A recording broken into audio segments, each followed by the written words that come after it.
Dinhi sa kalibutan, no, dagag makalilisang usahay, no, mawala ta sa atuang direksyon, sa atuang kinabuhi, no, kay dinhi sa kalibutan daghan jud kayo og mga pagsulay, daghan jud kayo og mga kasakit, no, usahay na mga Kristohanon, no, mawala sila, no, sa ilahang direksyon, no, usahay sa mga oportunidad, no, mga maglumba pakusganay, no, kay nay mga tao karon nga oy kwartahan nako, oy indot na kay akong balay, oy daghan akong sakyanan, daghan ako og kwarta, kasagaran atong bation nga ginabira na di ay kita sa kalibutan. Sa ato ang schedule, no, wala na tay time sa ato ang mga anak, wala na tay time sa ato ang kaugalingon, puro na lang ta trabaho, puro na lang ta dinhi sa kalibutan, wala na tay time sa ato ang pamilya, wala na tay time labi na sa ato ang kasing-kasing dinha sa Ginoo.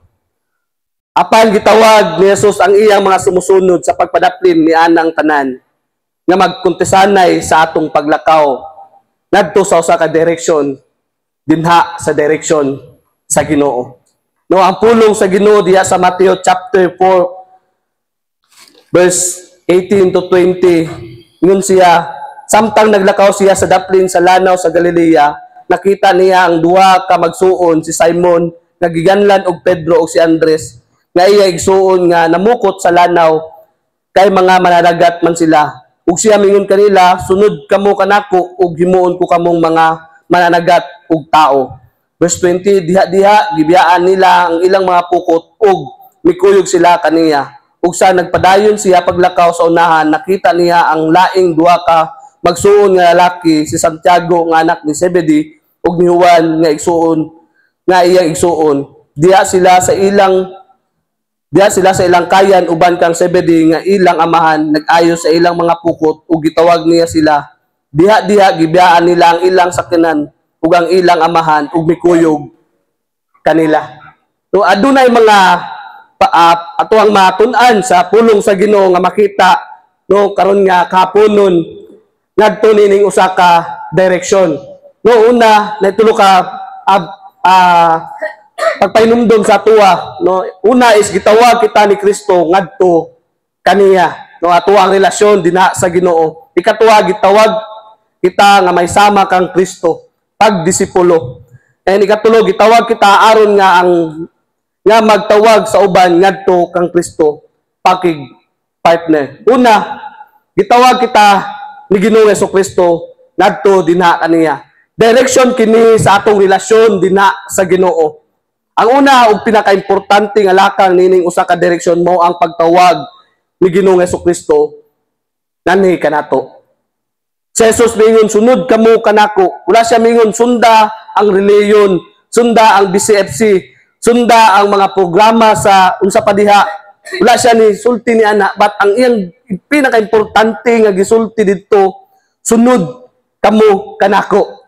Muna sa ato ang pagsulod dinhi kaganina, sa ato ang pag-adto dinhi kaganina, dili BCFC dayon, dili si Sir Jibjib, kundi si Ginoong Jesucristo ang atong giadto dinhi. Ang usa ka direksyon dili kini may tungod sa balaod o ritual o bisan makalihukan sa ministeryo, but may tungod kini sa atong relasyon dinha kang Ginoong Jesucristo. Nagsugod kini dinha sa dihang mitalikod gikan sa uban nga mga direksyon ug nagtutok dinha kang Ginoong Jesucristo. Sa dihang si Simon, Andres ug si Santiago, si Juan mibiya sa ilahang pukot ug sakayan. Nindot na kayo ang ilahang trabaho, siguro maka-income yun sila to kay siyempre pag nana kay pukot siguro ato nga time ug nana kay mga sakayan, di na ka basta-basta, no? Pagka sa tuwa karon pag nindot kag balay, nindot kag sakyanan, di na gyud ka basta-basta. No, wala man lang sila magbalhin og trabaho, ilang gibago ang ilang direksyon sa ilang kinabuhi. Sa dihang wala pa nila na encounter na himamat si Ginoong Jesucristo, nakahanay na ang ilang kinabuhi. Tungod kay gitawag sila sa Ginoo. Sama sa ato ang kinabuhi. So sa diyang wala pa ta nakaila, wala pa nato na encounter si Ginoong Jesucristo sa atong kinabuhi, gihanay ng daan sa Ginoo ang atong kinabuhi. No, gihanay na, no, gitawag na ta daan sa Ginoo ang atong kinabuhi. Apan sa dihang ilang gisunod si Ginoong Jesucristo na usab ang ilang direksyon sa ilang kinabuhi. Wow, no? Sama sa atong kinabuhi sa dihang wala pa ta dinha sa Ginoo. Bibiya kita kaniya ug sa dihang na-encounter nato si Ginoong Jesucristo sa atong kinabuhi. Gibag-o niya ang atong kinabuhi. Ug makaingon ta nga, Lord, nindot kayo ang kinabuhi nga naa dinha sa imuha. No, ang Mark chapter 3 verse 14 nagpahinumdom kanato nining prioridad. Sa verse 14 ngun siya mipili siya og 12 nga mahimo niyang kauban nga iya usab gitawag nga apostoles. Gipadala niya siya aron sa pagwali sa wala pa sila gipatawag sila nga makig-uban kaniya. Mao kini ang kasing-kasing nga gitawag kita sa Ginoo. No, dili man ta mga apostol, no, dili man ta tanan mga pastor, but gitawag kita nga anak sa Ginoo. Gitawag kita ngadto kang Kristo mismo. Kay ang John chapter 1 verse 12 nag-ingon, apan si bisan kinsa ang midawat ug bituo kaniya, gihatagan niya og katungod nga mahimong anak sa Ginoo. No, anak ta sa Ginoo. No, mo na nga nagi katungod ang Ginoo sa atoa. No, mo na nagi kay anak naman ta sa Ginoo, kay ato naman siyang gituan, ato siyang gidawat nga atong Ginoo sa atong kinabuhi. Aduna na kita relasyon dinha sa Ginoo. Aduna na relasyon ang Ginoo sa atong kinabuhi. Pamilya na ta dinha sa Ginoo. Kay ang John chapter 15 verse 9, kung unsa ang pagigugma sa aman kanako, mao usab ang akong pagigugma kaninyo. Pabilin kamo sa akong gugma, relasyon sa gugma. So, pabilin lang kita sa gugma ni Ginoong Jesucristo sa atong matag usa ka mga kinabuhi. Kay ang Mark chapter 12 verse 30, si Jesus nagdeklara na pinaagi sa dako nga sugo, higugma ang Ginoo sa tibuok mong kasing-kasing, tibok mong kalag, tibok mong hunahuna ug tibok natong kusog, no? Tungod kay anak kita ni Ginoong Jesucristo, nagdeklara sa atong matag usa ka mga kinabuhi. No, igugmaon gid nato ang Ginoo sa kinatibuk-an sa ato ang kinabuhi, sa ato ang kasing-kasing, sa atong kalag, sa atong hunahuna ug sa atong kusog. Mo kini ang direksyon sa Ginoo sa atong kinabuhi. Sa dihang mitubag kita sa tawag sa Ginoo. Direksyon kini sa pagigugma sa Dios sa tibok natong kaugalingon ug sa tanan nga ato ang naangkon. No? Nindot man nga natay sakanan, natay mga balay, no, natay yuta, no, tanan. No, gipanalgibless man gyud ta sa Ginoo, pero pinaka-importante gyud sa tanan si Ginoong Jesucristo gyud sa ato ang kinabuhi. No, kay si Saint Agustin nag-ingon, ang pagigugma sa Dios mo ang pinakalabaw nga relasyon sa pagpangita kaniya, mo ang pinakalabaw nga pagpanimpalad. No, kung sa lain niya pinulungan adventure, no, dili tong magpatagna nga, oy pagpatagna ko basi sud tuig madato ko, no, dili kun dili gyud ang atong relasyon dinha sa Ginoo, mo gyud na siya ang pinakalabaw sa tanan. Nung ato yung higugmao ng atong Ginoo sa atong matag usa ka mga kinabuhi. Ang atong paglakaw ngadto sa direction dili kini mahitungod sa reliyon o denomination, apan ngadto sa may gugmaon ug buhi nga relasyon kang Ginoong Jesucristo lamang. Mga igsoon, dili atuwadto ng atong panglantaw ngadto sa usa ka direction nga gitawag kita ngadto kang Kristo. Una, ug labaw sa tanan. Putol sir. Ang atong paglakaw, no? Dili sa ato ang denomination, kundi di lang gyud kang Ginoong Jesucristo. Kaya ang pulong sa Ginoo diya sa Pilipos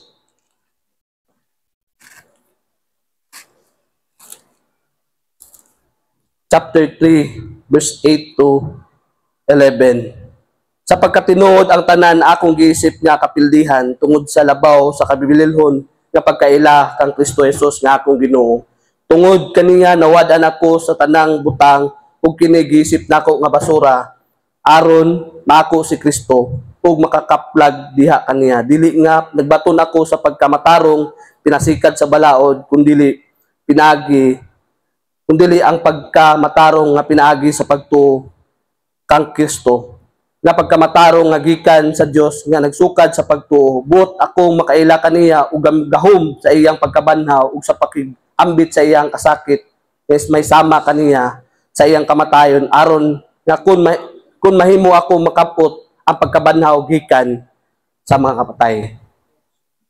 Mao kana ang usa ka direksyon nga atong gisgutan sa tanang butang. Ikaduha lang ay ang butang, but una gyud si Ginoong Hesukristo. No, sa ato ang panahon karon, labi na sa Bukidnon, no, nga na grabe ang ilang baha. No, naisakyanan dito, no, bilyon to nga sakyanan, pero nahimo na lang basura kanaanod sa sakyanan asul sa baha. So mo na nga ang tanang butang dinhi sa kalibutan lumalabay lamang. Mo na nga si Ginoong Hesukristo gyud. Ikaduha, gitawag kita ngadto sa pagkasama kang Kristo ang direksyon sa pagdisipulo. Usa ka direksyon dili muhunong diha sa pagkaila kang Ginoong Hesukristo. Dili inat no nga amituo ko nga midawat ko kang Ginoong Hesukristo sa akong kinabuhi. Okay na ko ani. No, magsimba lang ko, magpagamit lang ko sa buluhaton sa Ginoo, maglingkod lang ko, maminaw lang ko, but igsuon. No, mo kini ang para bang kinahanglan dili pagyud dina, no kinahanglan pagyud nga madungagan pagyud kinahanglan pagyud nga atog yung itangyud ba pagalumon pagyud nato ang atong relasyon dina ang Ginoong Hesukristo, ang direksyon sa pagdisipulo. Usa ka direksyon dili muhunong diya sa pagkaila kang Ginoong Hesukristo. Si Jesus nagdugang sa pag-ingon, sunod kamo kanako ug dili na isda ang inyong pangitaon kay tudluan ko kamo sa pagpangisda og mga tao. No, siguro di man kita mangingisda tanan, no, pero may imposible sa Ginoo. Pwede man tang gamiton sa Ginoo bisag wala di ta sanay sa mga dagat. No, naman ta madali ra man gid kayo mangisda dinhi, no, sa kalibutan labi na nga natay mga pamilya. No, natay anak, no, natay igsuon or uban pa dinha. Una-una kini unsaon man sa usa ka ordinaryong nga mangingisda sa pagkahimong mga apostoles na mao'y nagdala og pagkabag-o sa kalibutan. Giandam sila ni Jesus nga magdala og pagkabag-o. Ang pagkabag-o dili optional. Kinahanglan tuyoon gayud kana nga may tabo. Wala lamang sila tawaga ni Ginoong Hesukristo, but giporma niya sila. Iyang gibago o gibalhin niya ang ilahang kinabuhi. Kung imong tanawon ang mga apostoles, mga disciple, mga ordinaryo lang sila nga tao, but gibag-o sila ni Ginoong Hesukristo, giporma sila ni Ginoong Hesukristo, gibalhin, giusab ang ilang kinabuhi. Sama sa atoa, no? Ordinaryo naman ta nga tao, pero atubangan sa Ginoo, giporma ta sa Ginoo, gibag-o niya ang atong kinabuhi. Mao kini ang buot ipasabot sa pagdisipulo. Ang tinuod nga pagdisipulo mao ang pagsunod dinha kang Ginoong Hesukristo ug tugutan siya nga magbag-o sa atong kinabuhi. O adunay mga programa, mga material, no, mga sa padi mga pakulo, no, mga pastor o bandiha, but kanang tanan no kabahin kana sa proseso sa atong matag usa ka mga kinabuhi.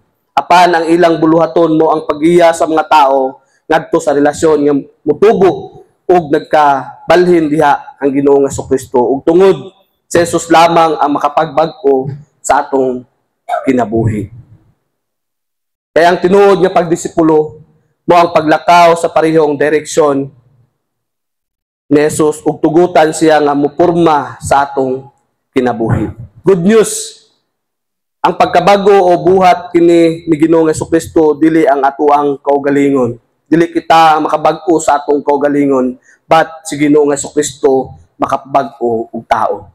Walay imposible sa Ginoo apan sa kanunay nagahimo og pagbag-o sa kinabuhi. Kinahanglan ato jud ipabago ang atong kinabuhi dinha kang Ginoong Hesukristo. Hinungdan nga sa dihang miduol kita kang Ginoong Hesukristo nagtug-an ug naginulso sa atong mga sala ug naghangyo nga luwason kita sa Dios. Mag-uon niya kita tungod kay dili nato maluwas ang atong kaugalingon, dili nato mahinluan ang atong kaugalingon, but si Ginoong Hesukristo ra gyoy makahinlo, makabag-o sa ato ang kinabuhi pinaagi sa balang espiritu ug sa iyahang pulong. Kay sa ato ang paglakaw dili sayon, no, dili sayon gyud nga para bang ay pastor grabe man kasauna pastor no bisan kay karon sa mulaag ko grabe ka pastor no kay palahubog kay kasauna no bugoy kay kasauna no musukol ka sa imong mama sa imong papa sa una no di gyud nila malimtan No, di gyud nila malimtan bisag kung saan ako binutan, murag di na ako makasala. Pero di gyud nila malimtan, no, dili sayon ang paglakaw tungod kay makita nila ang kinaiya sa tao. Sa una, no, mao kini usahay ang makababag no sa atong pagbag-o dinha kang Ginoong Jesucristo. But si Ginoong Jesucristo mingon sa iyang mga disipulo ug nagsulti usab kanato, kung may tao nga buot musunod kanako, dili niya palabihon ang iyang kaugalingon. Kung dili musunod siya kanako adlaw-adlaw, bisan pa kun kamatayon ang iyang dangatan. Kaya ang Lucas chapter 9 verse 23, ang paglakaw padulong sa pagkasama kang Ginoong Jesucristo, naglakip kini sa paglata sa daghang sakit nga kasinatian tungod kay ang paglansang sa unod sakit. Adunay daghang mga pagsulay. No, di gyud lalim no sa dihang ato yung gidawat si Ginoong Jesucristo sa atong kinabuhi, gidawat tapod nato ang tanan mga kasakit, tanang mga pagsulay. But igsuon kanunay gyud nato tihungaon si Ginoong Jesucristo sa atong kinabuhi adlaw-adlaw man. Dili tong kada Domingo lang, kundi adlaw-adlaw gayud. Ang paglakaw diya sa direksyon ngadto sa pagkasama kang Kristo, nagkinahanglan kini adlaw-adlaw sa paglimod sa atong kaugalingon. No, sa mingon ta okay ra ko, pero sa tinuod lang dili di ay okay. Atong hinumduman ang pagkabag-o dili mahitabo sulod sa usa ka gabi lamang. Proseso gyud ni apan sa tibok nga kinabuhi nga nagaproseso sa kanunay nato nga paglakaw uban kang Kristo, mas nagakasuod kita kaniya. No? Kasi mama sa una, no, grabe ang antos akong mama sa una, grabe pray sa kuha. Dugay kayo ang proseso sa Ginoo sa pagbag-o sa kuha. But tungod sa pag-ampo sa kuwang mama, no, dako gyud kayo og kahimuan. Nagtuman ang mga disipulo, no, isog sila sa pagwali, paghimo og mga disipulo. Ang mga disipulo mikaylap, nisulti sila sa mayong balita, gikan sa Jerusalem, sa Judea, sa Maria, hangtod sa kinatimunyan sa kalibutan, ug naabot kanato. Nagpahinumdum kanato nga ang pagdisipulo dili para sa ato ang kaugalingon, but kanunay gayud nga gitawag kita sa pag-apil sa misyon. Kay mao kana ang direksyon sa Ginoo sa ato matag usa ka mga kinabuhi. Mag-apil gyud ta sa misyon kay kasagaran baya aron panahon na, no, kay ang focus lang nila grabe handa sa Thanksgiving, usa pa dina pabunggahay, pero wala na nila ang focus, no, ang direct pinaka-importante gyud sa tanan ang pagmisyon. Ang misyon sa Ginoo ang pagluwas sa mga tao nga wala pay relasyon dinha sa Ginoo gikan sa tanang nasod. Kay ang John chapter 3:16 to 17, kay gigugma gayud sa Dios ang kalibutan, mao nga gihatag niya ang iyang bugtong anak nga ang tanan nga mitukan niya makabaton hinunog kinabuhing walay katapusan. Kay ang Dios wala magpadala sa iyang anak dinhi sa kalibutan aron hukman sa silot ang katawhan, kundili aron sa pagluwas sa tao. Ug karon gigugma kita sa Dios o gitawag ngadto sa misyon, dili sulagma kung asa ka gibutang sa Ginoo. Kung asa ka namuyo, kung asa ka nanabaho, dili sulagma no, nga asa ka gibutang sa Ginoo. Mga igsoon, gibutang ka sa Dios sa imong nahimutangan aron nga ang anaa sa imong palibot makita si Ginoong Jesucristo sa imong kinabuhi ug mas makaila pagayud kaniya pinagi kanimo ug kanako. Adunay tulo ka pi, dili tong pi nga pungko, paminaw, pauli. Una nga pi pinagi sa atuang kinabuhi. Kung makita si Kristo sa atong kinabuhi, ilang mabantayan, no? Wow, nindot kayo ang ilahang kinabuhi. Magpagamit jud sila sa buluhaton gani sa Ginoo, labi na Sir Jib, no? Isa jud sila kapamilya. Na iyang anak nga laki ga video si ma'am, si yate ga kanta, no? Nagpagamit jud sila sa buluhaton sa Ginoo, nindot kayo. Tingali dili sila may mga uban, no, tingali dili sila mutuo sa mensahe, apan dili sila makalalis sa kausaban sa pagpahimuon ni Ginoong Jesucristo sa ilahang kinabuhi ug sa atong kinabuhi. Kaya ang kinabuhi nga gibag-o Mao'y usa ka makagahom nga pagmatuod pinagi sa grasya sa Ginoo. Ang Ginoo lang jud no makabag-o sa tao. No? Bisan kinila sa jib-jib dili makashare sa pulong sa Ginoo, pero kanang mga video, no kaning mga live pag makita ni sa mga tao, takabalo no nga mo na ang gamiton sa Ginoo nga pagbag-o sa ilahang kinabuhi. Ikaduha nga pinagi sa pulong sa Ginoo o pinagi sa atoa pulong. No?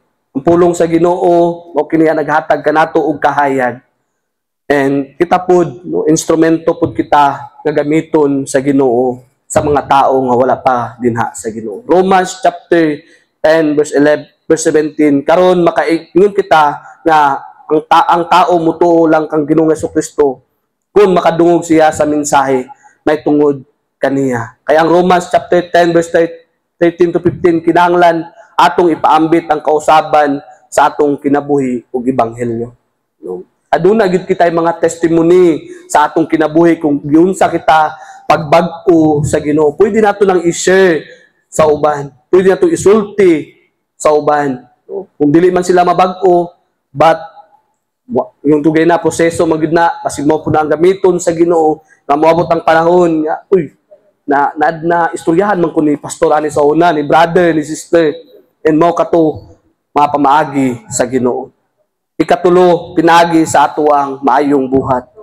Pinagi sa ato mga pag-ampo alang kanila iyang tandugon ang kasing-kasing sa mga tao. No?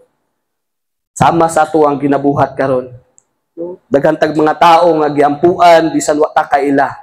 O nang daghan pug mga testimony labi na sa mga pag-ampo aduna gyoy mga tao nga gibag-o aduna gyoy mga karabang tubag sa mga pag-ampo na muhat yun ang Ginoo. Padayon lang kita sa paggamit sa buluhaton sa Ginoo labi na sa misyon.